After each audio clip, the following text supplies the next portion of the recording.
Good morning and welcome. Our reading today is from Acts chapter 7, verses 17 to 41. But as the time drew near for the fulfillment of the promise that God had made to Abraham, our people in Egypt increased and multiplied until another king, who had not known Joseph, ruled over Egypt. He dealt craftily with our race and forced our ancestors to abandon their infants so they would die. At this time Moses was born, and he was beautiful before God. For 3 months he was brought up in his father's house, and when he was abandoned, Pharaoh's daughter adopted him and brought him up as her own son. So Moses was instructed in all the wisdom of the Egyptians, and was powerful in his words and deeds. When he was 40 years old, it came into his heart to visit his relatives, the Israelites. When he saw one of them being wronged, he defended the oppressed man and avenged him by striking down an Egyptian. He supposed that his kinsfolk would understand that God through him was rescuing them, but they did not understand. The next day he came to some of them as they were quarrelling and tried to reconcile them, saying, "Men, you are brothers. Why do you wrong each other?" But this man who was wronging his neighbour pushed Moses aside, saying, "Who made you ruler and a judge over us? Do you want to kill me as you killed the Egyptian yesterday?" When he heard this, Moses fled and became a resident alien in the land of Midian. There he became the father of 2 sons. Now when 40 years had passed, an angel appeared to him in the wilderness of Mount Sinai, in the flame of a burning bush. When Moses saw this, he was amazed at the sight, and he approached to look. There came the voice of God. "I am the God of your ancestors, the God of Abraham, Isaac, and Jacob." Moses began to tremble and did not dare to look. Then the Lord said to him, "Take off the sandals from your feet, for the place where you are standing is holy ground.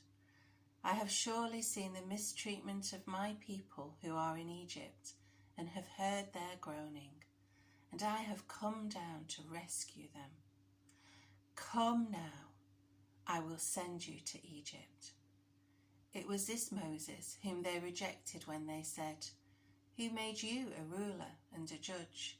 and whom God now sent as both ruler and liberator through the angel who appeared to him in the bush. He led them out, having performed wonders and signs in Egypt, at the Red Sea, and in the wilderness for 40 years. This is the Moses who said to the Israelites, "God will raise up a prophet for you from your own people, as he raised me up." He is the one who was in the congregation in the wilderness with the angel, who spoke to him at Mount Sinai and with our ancestors, and he received living oracles to give to us. Our ancestors were unwilling to obey him. Instead, they pushed him aside, and in their hearts they turned back to Egypt, saying to Aaron, "Make gods for us, who will lead the way for us. As for this Moses, who led us out from the land of Egypt, we do not know what has happened to him." At that time they made a calf, offered a sacrifice to the idol, and revelled in the works of their hands. This is the word of the Lord.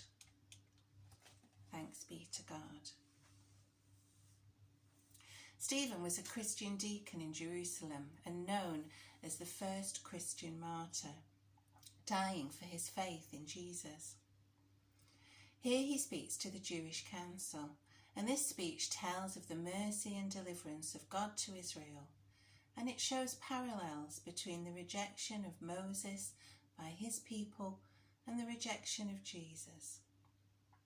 Moses, who God revealed himself to through the burning bush, who was given the law, the 10 Commandments, who was chosen to lead God's people out of Egypt through the Red Sea, who prophesied that Jesus would come, was indeed rejected. And he's a forerunner to the rejection that Jesus would experience.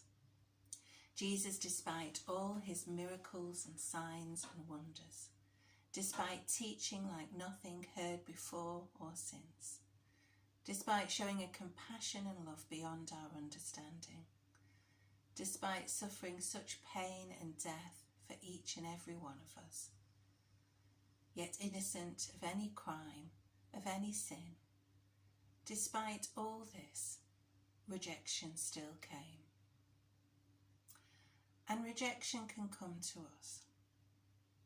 It can come in the job interview, which doesn't quite result in the job, in the family where there is the outsider, in the sports team where there's no place for the slower or less coordinated, in the education system where there's less scope for the practical, in the relationships that never quite work out, in the friendships that fail, and in the confines of our minds that can speak of being isolated, not good enough, or undeserving.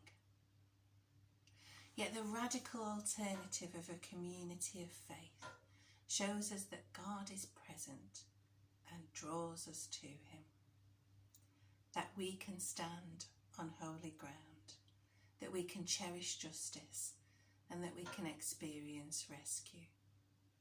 And the Lord simply says, as he did to Moses, "Come now, come now. Come now without fear of rejection. Come now as you are. Come now without fear of rejection. Come now as you are. Come now."